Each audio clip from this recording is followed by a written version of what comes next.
you're wearing a sweater that was selected for you by the people in this room from a pile of stuff.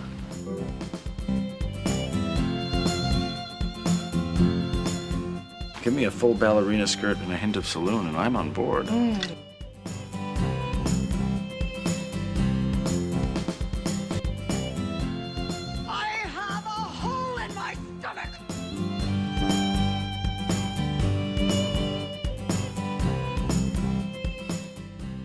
I can't go back.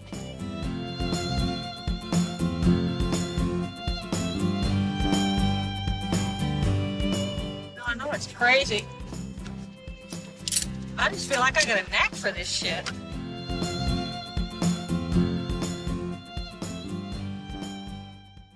Okay, happy June 1st. It is the beginning of Pride Month. I have decided to start something new with my podcast, She Became Visible. And what that is I'm going to be highlighting a book that I'm reading the first week of every month.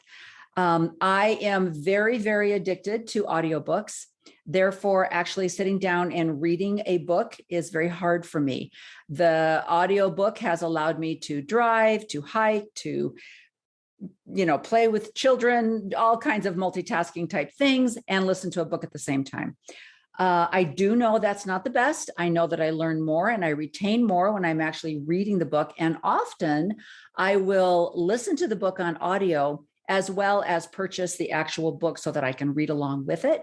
Then I really retain it. And I also like to highlight, which is the great thing about having an actual book in front of you. This particular book that I'm reading this month is not available on audio. Believe me, if it was, I would be listening to it rather than reading it. I made the mistake. Well, I don't know if it's a mistake. I think it's actually a good thing. I bought Brene Brown's latest book, Atlas of the Heart. And again, with the intention of forcing myself to sit down and read, then I discovered that it was available on audio. So I have not only listened to it, I have used the actual book for highlighting and reference, and I have actually watched her HBO version of the book, Atlas of the Heart. So there you go. You would think I would know it by heart now with all of those mediums, but I don't. But I do know that oftentimes I do have to read it. I have to see the words. I'm definitely a visual learner, and I have to highlight, and sometimes I have to listen to something 2 or 3 times before I really retain it.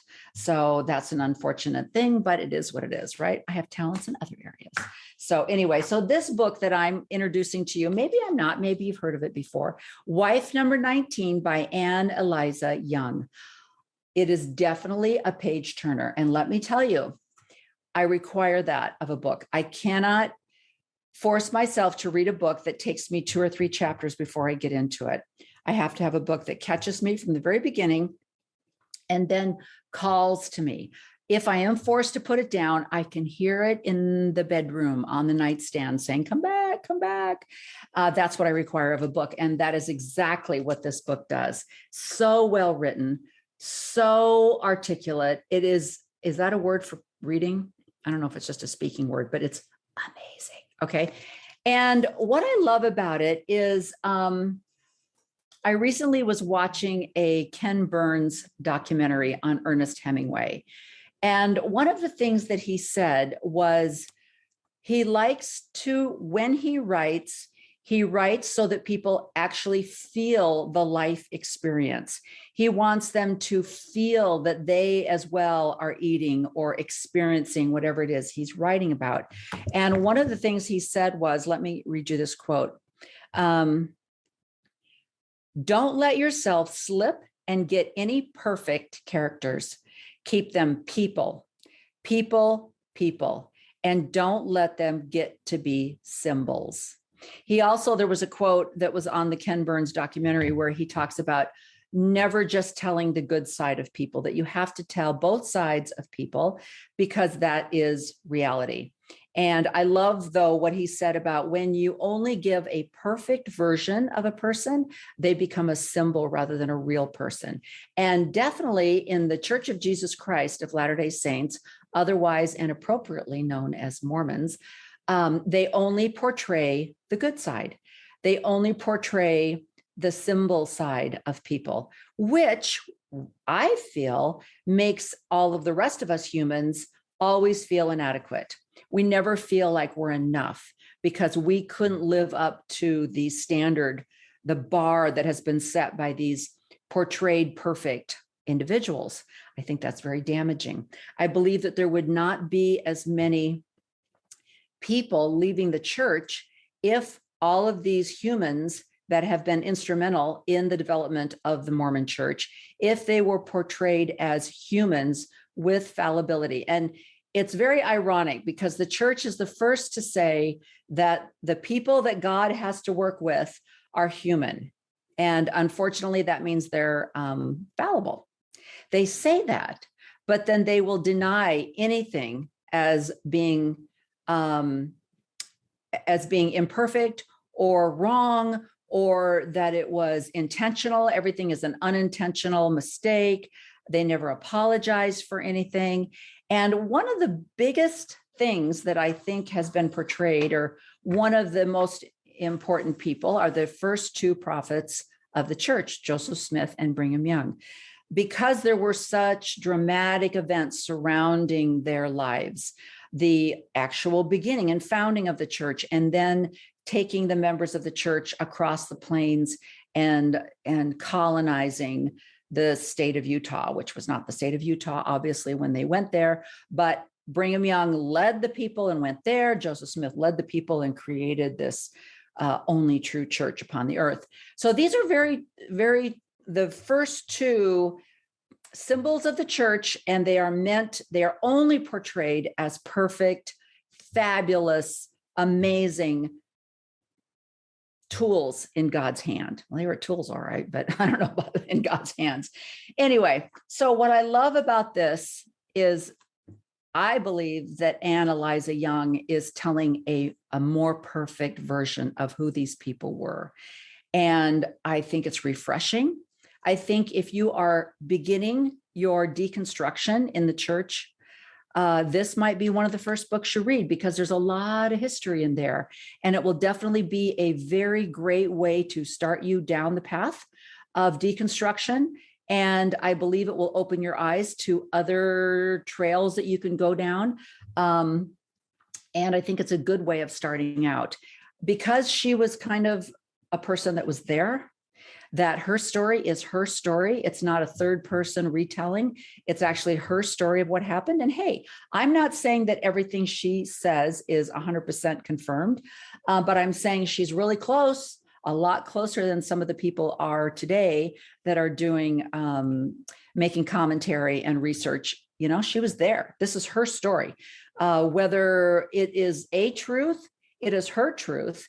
And I would rather read the history from someone who was there than a historical rendition of what someone has heard from people who were there. But that's good too. I'm not saying that that's not a good thing, because, oh my gosh, I have learned so many things from the fabulous historians that are out there, especially Lindsay Ansenbark. I love you. Anyway, so let me tell you a little bit about Anne Eliza Young. She was also known as Anne Eliza Webb D. Young Denning. She was one of Brigham Young's 55 wives and later a critic of polygamy. Her autobiography, Wife Number 19, was a recollection of her experiences in the Church of Jesus Christ of Latter-day Saints. I think one of the other reasons why I think this is so important is because it is her recollection of her experiences in the church. Everybody knows, I think everybody knows,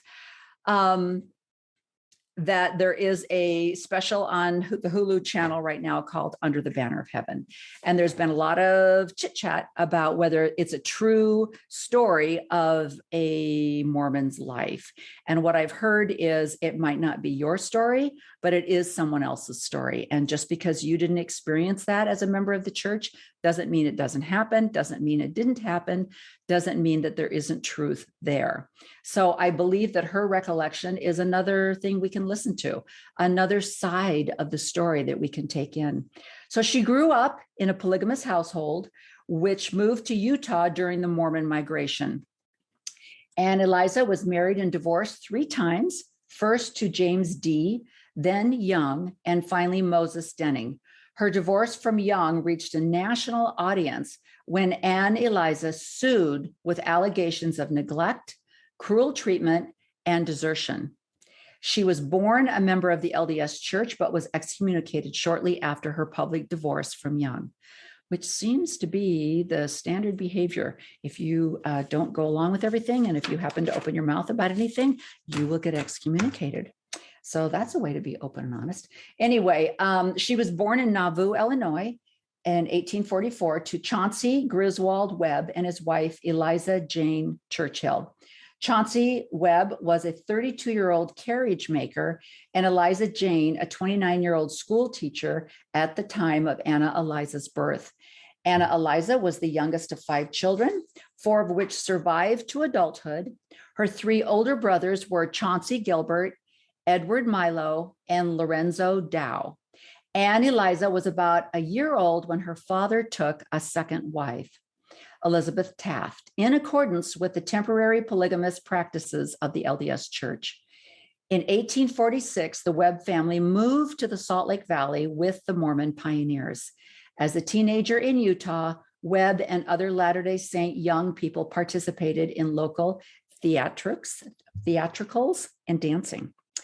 Anna Eliza married James D. monogamously on April 10th, 1863 in Salt Lake City. They had 2 sons together, Edward Wesley and Leonard Louis Lorenzo. Others have referred to her as, oh wait, did I skip a page? Let me see. Oh, but the couple later divorced. According to her biographer, Irving Wallace, for the rest of her days, Anne Eliza would always refer to James D. as the man who blighted her life. On the advice of her family, Anne Eliza married Brigham Young, the 2nd president of the LDS Church, when he was, are you ready? 67 years old, and she was 24. They were married on April 7th, 1869. The ceremony was presided over by LDS Church leader Heber C. Kimball, not surprising there. At her request, Anne Eliza was set up in a separate home in Salt Lake City on the condition that she visit the Lion House on occasion. So already you can see that she's very, very smart.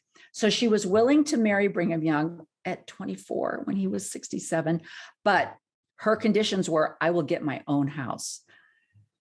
I think that's a really good idea for all of us. Oh, dating was so much more fun. Anyway, although Anne Eliza later called herself Young's wife, number 19, others have referred to her as his 27th wife. One researcher concluded that she was actually the 52nd woman to marry Young. The discrepancies may be due in part to difficulties in defining what constitutes a wife in early Mormon polygamous practices. A book published in the 1890s and endorsed by church leaders entitled Pictures and Biographies of Brigham Young and His Wives provide brief descriptions of 26 wives, including Anne Eliza. In 1873, Brigham Young allowed Latter-day Saints to take on boarders who were not members of the faith. The Methodist Reverend C.C. Stratton and his wife boarded with Anne Eliza. It is possible that the couple's efforts may have aided in Anne Eliza's legal counsel. In her decision to leave Young and the LDS Church. On Anne Eliza's legal counsel was Judge Hagan, who also believed that Stratton was primarily to blame for Anne Eliza's separation from Young. In a statement, Stratton denied having any influence on Anne Eliza's decision, claiming instead that he had encouraged her to stay in her situation with Young. He indicated, however, that Anne Eliza was a person of womanly instincts whose present position was exceedingly distasteful to her. I love that, womanly instincts. That should be the name of the book. We should all possess womanly instincts. Well, we probably have them. We just don't listen to them, correct? Correct. So we need to start listening to our womanly instincts. Anyway, Reverend Stratton was invited to be listed as Anne Eliza's next friend in the divorce case. Judge Hagan believed that Stratton's background as a Methodist minister would validate the indictments against Young and the LDS Church. Stratton refused, however, due to other high-profile legal circumstances, which had forced him to leave his previous ministry in Portland, Oregon. Okay, I want to know more about that. That's a little bit sketchy, isn't it? All right. So Ann Eliza filed for divorce from Young in January 1873, an act that attracted much attention. Her bill for divorce alleged neglect, no doubt, cruel treatment, no doubt, and desertion, and claimed that her husband had property worth $8 million and an income exceeding $40,000 a month. What is $40,000 a month in 1873? That's a lot of money. Young countered that he owned less than $600,000 in property and that his income was less than $6,000 per month. Wow. Okay. Ann Eliza was excommunicated from the LDS Church on the 10th of October, 1874. The divorce was granted in January, 1875, and Young was ordered to pay $500 per month allowance as well as $3,000 in court fees. When Young initially refused, he was found in contempt of court and sentenced to a day in jail with an additional $25 fine. The alimony award was later set aside on the grounds that the marriage was polygamous and therefore legally invalid. The polygamous nature of the marriage was exposed them to potential indictments for unlawful cohabitation. After her excommunication, Ann Eliza converted to the Methodist Episcopal faith. Ann Eliza subsequently traveled the United States and spoke out against polygamy. I love this woman already. Mormonism and Brigham Young.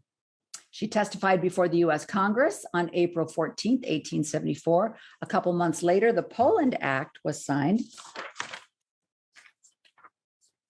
in law, which reorganized the judicial system of the Utah Territory and facilitated the federal prosecution of LDS Church polygamists. In a biographical entry on Brigham Young in American National Biography, Leonard Arrington stated that Ann Eliza's lectures against Young were influential in the federal anti-polygamy legislation of 1882 and 1887. That is amazing. I mean, that is what one woman did. Okay. The name of my podcast is She Became Visible. However, any of you that have been members of the Church of Jesus Christ of Latter-day Saints, have you ever heard of Ann Eliza Young? But nowhere will you learn in Sunday school that she was influential in the federal anti-polygamy legislation. It took a woman to stand up and speak out and tell the world what was happening. So anyway, after her divorce from Brigham Young, Ann Eliza married 53-year-old Moses Denning of Manistee, Michigan, a non-Mormon and wealthy logger known to have only one arm. Is that how you want to be known? I mean, is that what? Yes, at their funeral, they will say, Moses R. Denning only had one arm. The end. I mean, you'd want to be known for a little bit more than that, right? 2 years prior to her marriage to Denning, who was married with children at the time, Ann Eliza stayed at his home. Oh, it's one of those. Ann Eliza scaled back her crusade against Mormonism and polygamy and stopped delivering lectures the week she married Denning. Was she brought in as a nanny? You know how those nannies can get. Blah. In a 1907 article on the 30th anniversary of Brigham Young's death, updated the public on this then surviving widows and stated that Ann Eliza was divorced for the third time and living in Lansing, Michigan. And the 1900 U.S. Census had reported her living in Breckenridge, Summit County, Colorado. Ann Eliza eventually returned to Utah to claim a $2,000 legacy from her first husband, James D. Okay, this woman, hey, she got around. All right. I love it. In 1908, she published a revised version of Wife Number 19 entitled Life in Mormon Bondage. a revision that excluded any mention of her first marriage to Dee or her third marriage to Denning. By 1910, she had moved to Sparks, Nevada. She eventually became estranged from her family, including her children. One of her grandsons told Wallace that neither of her sons maintained contact with her after they reached early adulthood. In 1930, her older grandson told Wallace, "I hope to hell I never see her again." She died at her home in Sparks of pneumonia related to old age. She was buried on December 6th in Mountain View Cemetery, Reno, Nevada. Blah. Sounds like she was a little bit of a spitfire and maybe a little bit hard to live with, you know? The interesting thing, though, is I, as I mentioned, I was watching this documentary on Ernest Hemingway, and he had a very volatile relationship with his father, who was also very religious, very stern, and drank a lot and was prone to complete, change behavior in like 5 seconds. He would be this very loving father, and then within minutes would become violent. His mother was also a little wacky, but it's interesting the way that she's portrayed versus how he was portrayed. He was a doctor. He was gone a lot because of his profession. And they talked a little bit about, I don't remember the exact words, but I felt as though they portrayed him as a man who would go on calls, being a physician in the middle of the night. He did a cesarean birth, sometimes by, not a very well-lit room. Sometimes he lost the baby. Sometimes he lost the mother. So they kind of made this portrayal of him as the sacrificial man who gave to his community. And then because of his excess love of his work, that he was drinking and blah, blah, blah. His mother, Ernest Hemingway's mother, on the other hand, was portrayed as a woman who gave up a career as a opera singer and in the theater, and how she resented that and did not let her children ever forget what she had sacrificed for them. I always feel like there's always a little twist in the differences in the story when we're portraying a woman or a man. Anyway, wife number 19, I love it. What I loved about it is in my research this last year of church history, trying to find out more truths about the LDS Church, the people who started the LDS Church and the people that were, involved in it. It was very, very interesting. And there were, when you talk about women intuition, like they did describing her, oftentimes in the church, there would be a talk at conference, or somebody visiting the congregation would give a talk, and you had been taught to respect their authority and their position. So oftentimes when they would say something that you felt was completely contrary to maybe a teaching of Jesus or even other teachings that you had heard about the gospel, you would I at least would kind of go, you'd kind of get this pit in your stomach, right? But you let it go. You just let it go, because you would go back to the idea that humans are humans. The church that God only has men to work with. That's a problem right there, because there's also women that would be doing a much better job if there were women involved in some of the, councils and stuff. But anyway, so you would forgive them as being a man, and you didn't take it in as, oh, that's a piece of doctrine that I didn't know about. I should forget everything I've ever learned and start going down this path. I never felt that way. I would just kind of cringe when I would hear something that I felt was just, oh, that's not right. That's not right. Even leaders that were put in positions of authority that I knew them not well, but I knew them from association, casual contact, seeing them at church or church activities and things like that. But you would hear things from people who worked for them if they were a business owner, and you would find out a little bit more about their personality.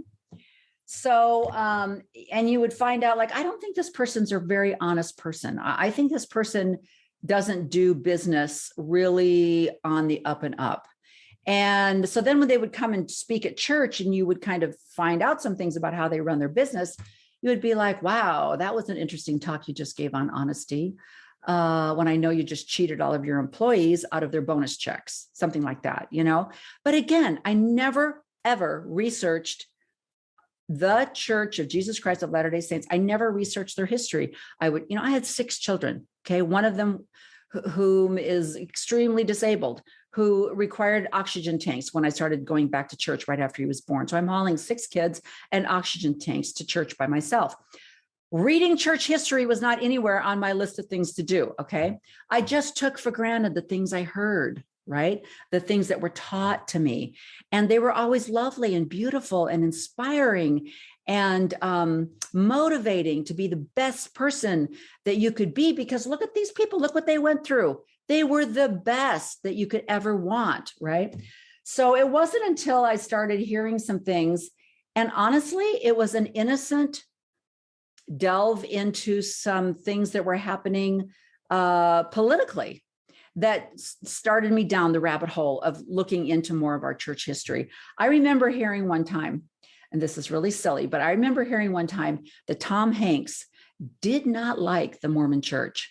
And I thought, oh, Tom, you're such a nice guy. I mean, isn't that what everybody says about Tom Hanks? He's so nice.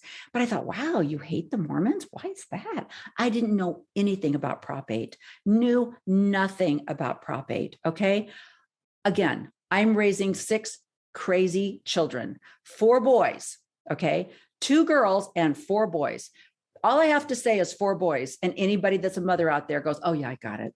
Okay. I once heard someone say, if you are raising boys and you've never had the police pull up in front of your house, something's wrong. Okay. I've had the police pull up in front of my house. All right. So anyway, I was busy. And if I did have a chance to read, it was something very lighthearted and something just fun. Okay. Church history did not appeal to me at that time.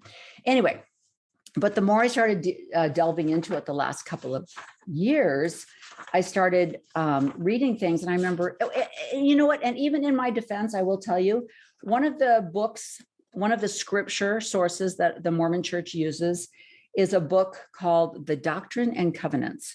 And it is a collection of revelations that were given to Joseph Smith, supposedly. I remember years ago, because this was what the Mormon Church does, is they have the Book of Mormon, the Old Testament, the New Testament, the Doctrine and Covenants, and they would alternate every year. One year you'd study the Old Testament, the next year the New Testament, the next year after that the Book of Mormon, the next year after that the Doctrine and Covenants. I always skipped the Doctrine and Covenants because I read it once. And I remember, again, my womanly instincts going, I don't know, that I feel very uncomfortable reading this. It seems very fortunate for Joseph Smith. Some of these revelations worked out really well for him, not so much for anybody else. But I never questioned them. I always read them, and I felt badly that I didn't believe that they were true revelations. And I felt like that was something that I needed to work on. So I read that, like I said, I read the Doctrine and Covenants once, and I was like, nah, this book bothers me a little bit.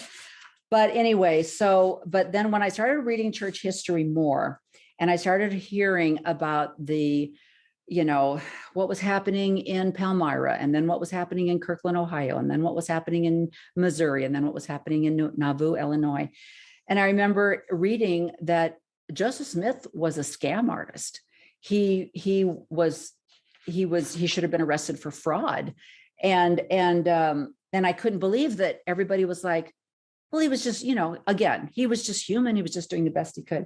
So anyway, so one of the things she says in the very first chapter was, let's read a little bit from her very first book. She's talking about her wonderful mother and father. And she says, she's talking about her mother, and she's talking about how her mother, she had a really hard life at first, and she ended up with a family that were members of the church, and that's how she got converted. And then she talked about how she met her father, and she says, the year following my father's arrival in Kirkland and his first meeting with my mother, they were married. The first few months of their married life was peculiarly happy. I love that. And they prospered beyond their most sanguine expectations. My father was a wheelwright by trade, and directly on reaching Kirtland, built a wagon manufactory and started in business for himself. He was eminently successful in his undertaking and made money sufficiently fast to suit his own ideas and ambitions. He built a cozy little house and carried my mother to it. And there, for the first time since she was a child, she knew what it was to have a home, a genuine home, not a mere resting place where she felt herself an intruder, but a place in which she was mistress, over which love and she held absolute and undisputed sway. It was during that happy period, the only happy time in her whole life, that she fitted herself to teach. She was an indefatigable, look that word up, student, and she made the most and the best of her time. At that time, she studied to satisfy her intense craving for knowledge and as a pleasant recreation, with no thought that she might someday have to turn her studies to practical account. She had not then been introduced to the doctrine of plural wives and its attendant glories, which, being defined, meant miseries and torture. And the definition has never been altered and never will be until women's natures are most radically changed. I love that. As I said before, my father was prospering in worldly affairs. And when it was revealed to Joseph Smith that in addition to the profession of prophet, he should add that of banker, he assisted Smith in founding the Kirtland Safety Society Bank by promising to deposit all his money therein, in short, giving Smith all that he possessed outside of his house and shop towards completing the amount necessary for a capital on which to start the new enterprise. When the bank failed, which it did very shortly after its establishment, my father, of course, lost every cent which he had invested. He was intensely disgusted with the whole proceeding, which, if it had happened in the Gentile world, would have been termed swindling, and Smith would not have been easily let off by the mere calling of names.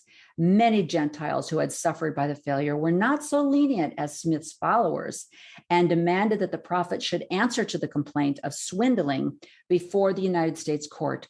But as usual, he eluded the officers of justice, and all attempts to arrest him were unavailing. So this is what I thought when I first started hearing about the Kirtland Safety Society and the bank and what he had required the people to do and how they had lost everything. This was just the beginning. And I compare it to today's people. When you compare wrongs that have been done in the church to wrongs that have been done outside of the church, and the people that have gone to prison or who have had some kind of legal aftermath, night and day. And I just don't think that's fair. I think people should be held accountable. So anyway, it's amazing. It's a beautiful book. I really encourage you to read it. If you are reading it, would you mind getting on the Facebook page, shebecamevisible.org? Is that what it's called? I don't know. I got to go back and look. Anyway, look up on Facebook, She Became Visible. Comment, tell me if you've read the complete book.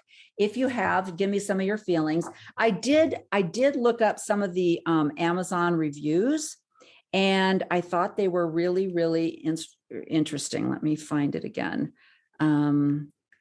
Amazon reviews. You can't have that many pages, and it would be helpful if I could spell too. Well, I can spell, it's just my fingers are not going where they want to. Of wife 19. I have to read further to find out why she calls herself wife number 19. I think that's very interesting. 4 out of 5 stars. I recommend this book to anyone genuinely interested in the history. This is a fascinating account of polygamy in the early Mormon church. Anne Eliza Young was one of the many wives of Brigham Young, one of the church's early founders. And that's what I loved about it. It's like reading a history book, but there's people involved. It's kind of, how sometimes you'll read books like historical novels, that are there's a what do they call it? It's historical fiction, where they'll use a fictional family to tell the historical truths about what was going on in a certain era. And in fact, I read one about Ernest Hemingway called The Paris Wife that I thought was so interesting. And I read another one about Frank Lloyd Wright that was a historical fiction, and it was really, really interesting.